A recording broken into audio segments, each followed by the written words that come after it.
रामायण पहले लिख दी, घटना बाद में घटी। कैसा उनका जीवन था, जब उनके जीवन में परिवर्तन आया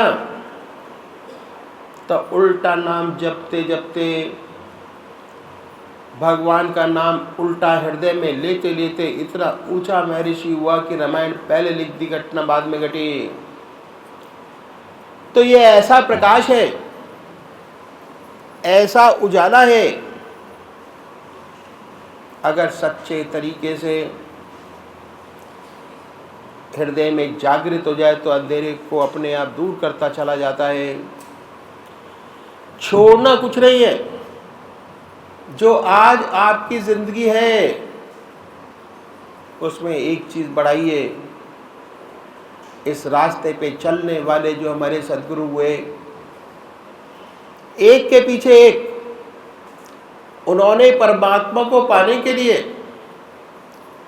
जीवन मुक्त अवस्था प्राप्त करने के लिए अपने जीवन में बड़े कष्ट उठाए और जीवन मुक्त अवस्था प्राप्त की। उनकी जिंदगी बड़ी कठोर में थी, बड़ी कठिनाइयों में रहते हुए इस विद्या को उन्होंने केवल न प्राप्त किया, हमारे लिए कुछ गाइडलाइंस छोड़ गए, गुर छोड़ गए। अगर उन को अपनाएं, हमारा रास्ता भी बड़े आराम से पूरा हो जाए। जीवन मुक्त अवस्था प्राप्त करना हमारा लक्ष्य है। चाहे हम सन्यासी हों, चाहे हम गृहस्थी हों, चाहे किसी भी तरीके से क्यों ना हम जीवन मुक्त अवस्था प्राप्त करें, ज्ञान मार्ग से, कर्म से, ध्यान से, संन्यास से, ग्रस्त से जीवन मुक्त अवस्था प्राप्त की प्राणी में दो बात विशेष पैदा हो जाती है। पहली, निरंतर परमात्मा की याद, भगवान का ध्यान निरंतर बना रहता है। चलते फिरते, खाते पीते, सोते जागते, संसार का हर व्यवहार करते ईश्वर की याद बनी रहती है। और दूसरी बात, उसके जो कर्म हैं निष्काम कर्म हो जाते हैं, अहम निकल जाता है। ये दो बातें हैं, इसे स्थित प्रज्ञ कहिए या जीवन मुक्त कहिए में पैदा हो जाती हैं। अब देखना ये है कि इसी दुनिया में रहते हुए, संसार के सब काम करते हुए हमें 24 घंटे का ध्यान कैसे बने, कैसे उस परमात्मा का ध्यान बने, कैसे हमें निष्काम कर्म करने की आदत बन जाए। इन संतों ने, इन सद्गुरुओं ने, जिन्होंने अपने जीवन में जीवन मुक्त अवस्था प्राप्त की, हमारे लिए गुर छोड़ गए। अगर हम इन गुरों को अपनाएं, हमारा रास्ता भी आसानी से तय हो जाए। हर व्यक्ति अपनी संतान के लिए गुर छोड़ जाता है। एक व्यापारी अपनी संतान के लिए गुर छोड़ जाता है, उसकी संतान को अपना व्यापार चलाने में कष्ट नहीं उठाना पड़ता। एक डॉक्टर है, उसका लड़का अगर डॉक्टर है तो उसके लिए गुर छोड़ जाता है, जिसे उसे अपने प्रैक्टिस चलाने में दिक्कत नहीं आती।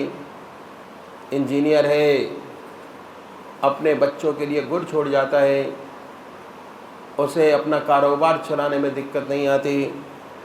इसी तरह जो हमारे रास्ते के सिलसिले संत महात्मा हुए, ये कुछ गुर छोड़ गए कि कैसे इस रास्ते को हम आसानी से तय करें, कैसे आसानी से 24 घंटे का ध्यान प्राप्त हो, कैसे सच्ची निष्काम कामता प्राप्त हो, इन गुणों को मैं आपके सामने रखूँगा। यदि आपको ये बातें अच्छी लगें तो अपने जीवन में उतारने की कोशिश कीजिए। अगर अपनाएंगे आपको विशेष लाभ होगा। इन संतों ने, इन महात्माओं ने इस सारे साधन को 3 भागों में बांटा। साधना के हिसाब से, और साधना पूरी करने के लिए 8-8 घंटे के हिसाब से समय को भी 3 भागों में बांटा। साधना का पहला स्टेप 8 घंटे, साधना का दूसरा स्टेप फिर 8 घंटे, साधना का तीसरा स्टेप फिर 8 घंटे। साधना का पहला स्टेप पूरा कर लेने से 8 घंटे आपके अपने हो जाएंगे। साधना का दूसरा स्टेप पूरा कर लेने से 16 घंटे आपके अपने हो जाएंगे। 8 घंटे साधना का तीसरा स्टेप पूरा कर लेने से 24 घंटे आपको ईश्वर का ध्यान बनेगा और सच्ची निष्काम कर्मता आपको प्राप्त हो जाएगी। अभी मैं साधना की पहली सीढ़ी आपके सामने रखता हूँ, जिसमें 8 घंटे आपके अपने हो जाएंगे। पहली बात इन संतों ने बताई कि परमात्मा ने बड़ी असीम दया कृपा कर हमको मनुष्य योनि प्रदान की है। ये उसकी सबसे बड़ी देन है जो हमें प्राप्त है। मनुष्य योनि एक ऐसी योनि है जिसमें परमात्मा ने हमें विवेक बुद्धि दी है, कर्म करने की स्वाधीनता दी है।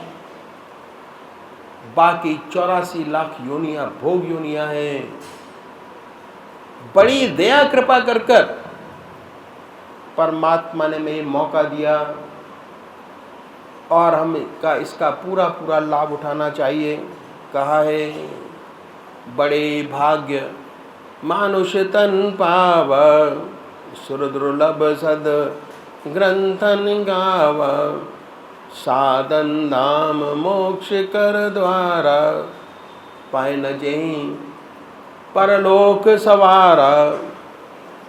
ऐसी मनुष्य योनि जो हमें बड़े भाग से मिली है, जिसके लिए देवता भी तरसते हैं, क्योंकि ये मनुष्य योनि ही एक ऐसा साधन का क्षेत्र है, मोक्ष का दरवाजा है। इसमें ही परमात्मा ने हमें विवेक बुद्धि दी है,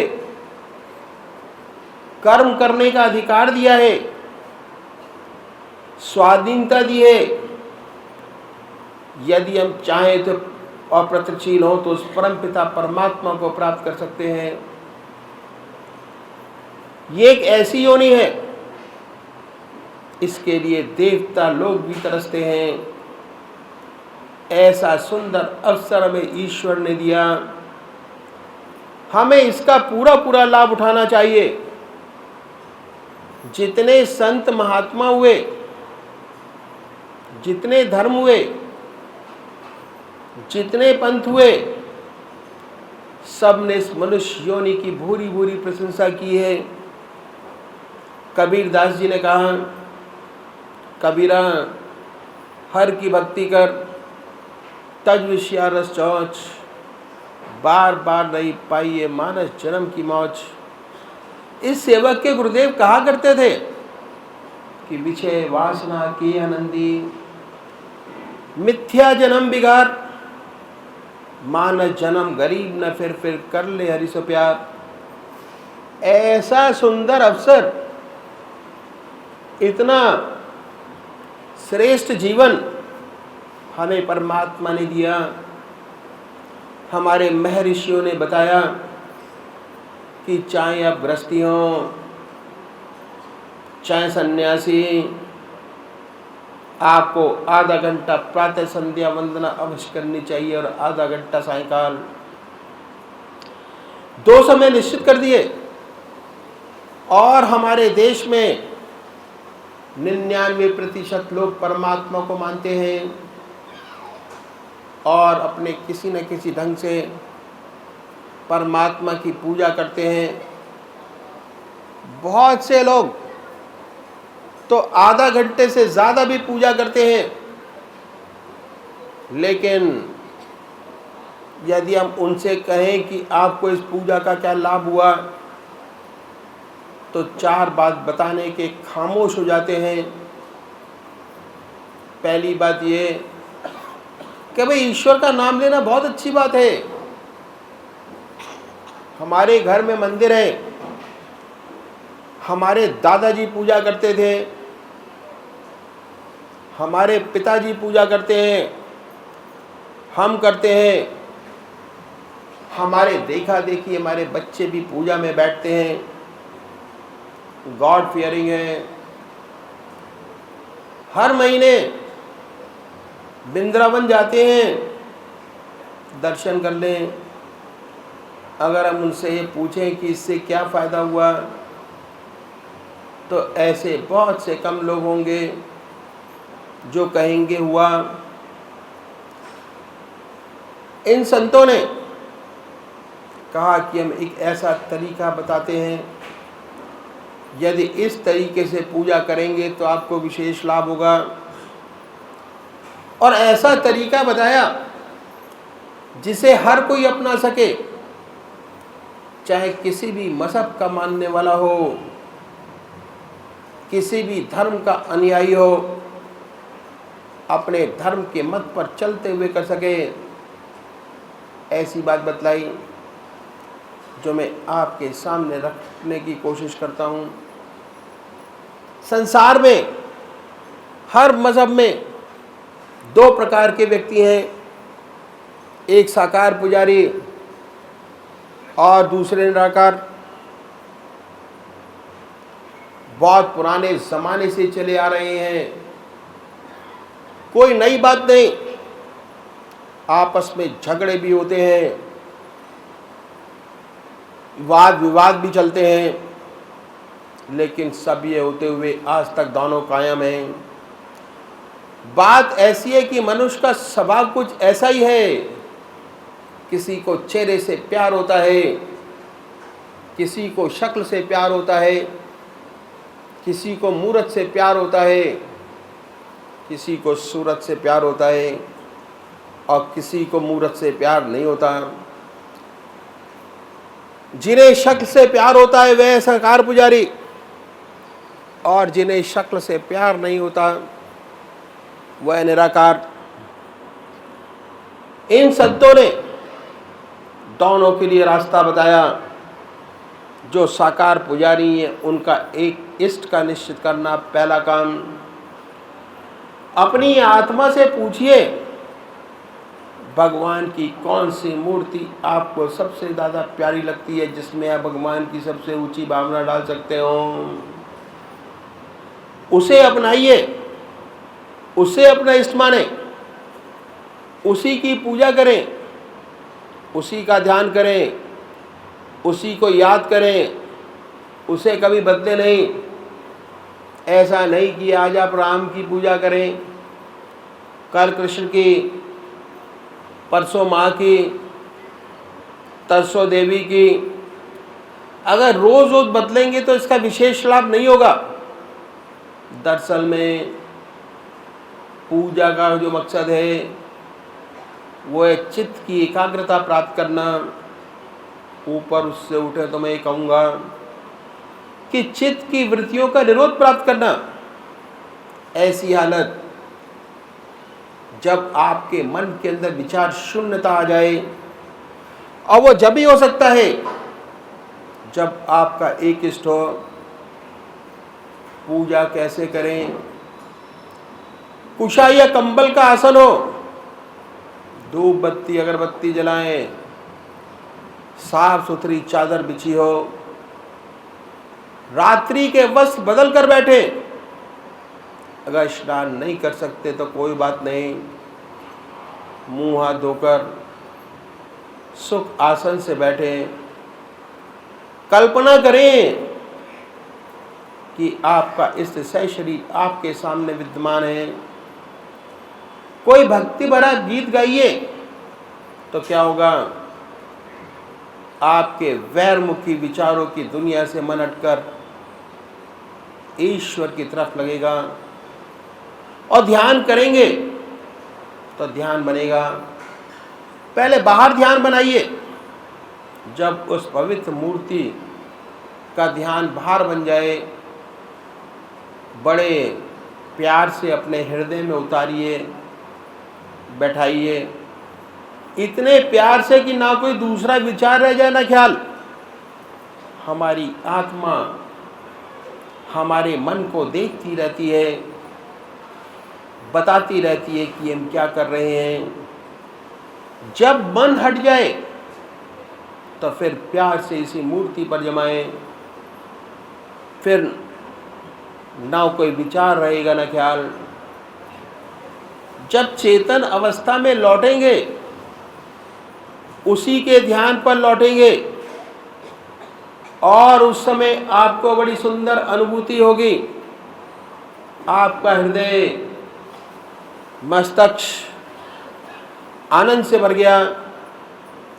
मस्तिष्क पर जितना भार था हल्का हो गया। ये पूजा का तरीका जन संत महात्माओं ने बताया साकार पूजाओं के लिए। अगर ऐसे पूजा करेंगे, चित्त की एकाग्रता प्राप्त होगी, विशेष लाभ प्राप्त होगा, सुषुप्ति की अवस्था प्राप्त होगी। धीरे धीरे मन इतना हल्का हो जाएगा, ऐसा लगेगा जैसे अभी नींद से उठे हों। सुषुप्ति से सहज समाधि में प्रवेश कर जाएंगे।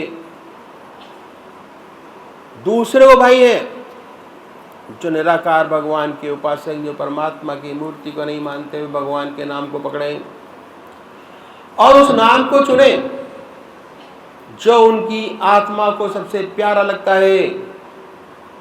कोई ना कोई नाम से तो याद करते ही होंगे। हिंदू भाई ओम नाम, मुसलमान भाई अल्लाह, सिख भाई वाह गुरु, क्रिश्चियन भाई क्राइस्ट या गॉड। जो आपकी आत्मा को, जो भी नाम आपकी आत्मा को प्यारा लगे चुन सकते हैं। जो नाम आपकी आत्मा को प्यारा लगे उसे पकड़ें। फिर आसन तो वही है।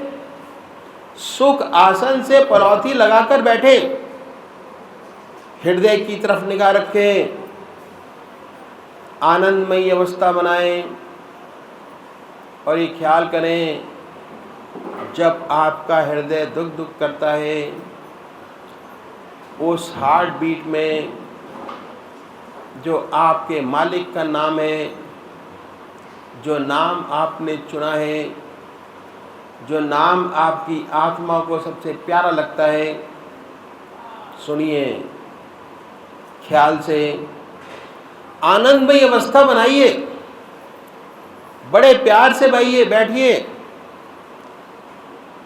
और ये महसूस करें कि हमारा हृदय ओम ओम कह रहा है, जवान नहीं कह रही। शुरू में दिक्कत होती है, तब आप मानसिक जाप कर सकते हैं। ओम ओम।